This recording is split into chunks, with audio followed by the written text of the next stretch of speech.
Agency ప్రాంతంలో police సిబ్బంది అప్రమత్తంగా ఉండాలని అల్లూరు సీతారామరాజు జిల్లా ఎస్పీ అమిత్ బర్దర్ సూచించారు.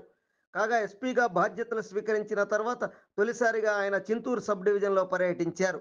ఇందులో భాగంగా చింతూరులోని ఏఎస్పీ కార్యాలయం, పోలీస్ స్టేషన్లను, అలాగే ఎటపాకలోని పోలీస్ స్టేషన్లను సందర్శించడంతో పాటు నూతనంగా నిర్మిస్తున్న ఓఎస్డీ కార్యాలయం, ఆయా పోలీస్ స్టేషన్ల నూతన భవనాలను పరిశీలించారు.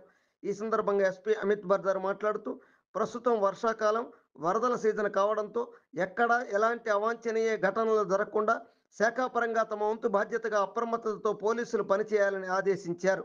గంజాయి అక్రమ రవాణా కట్టడిపై తగిన సూచనలు చేశారు. అలాగే పోలీస్ కార్యాలయాల నూతన భవనాల నిర్మాణం త్వరితగతిన పూర్తయ్యేలా చూడాలన్నారు. కాగా ఎస్పీ పర్యటనలో ఆయన వెంట చింతూరు అడిషనల్ ఎస్పీ రాహుల్ మీనాతో పాటు డివిజన్ పరిధిలోని పోలీసు అధికారులు పాల్గొన్నారు.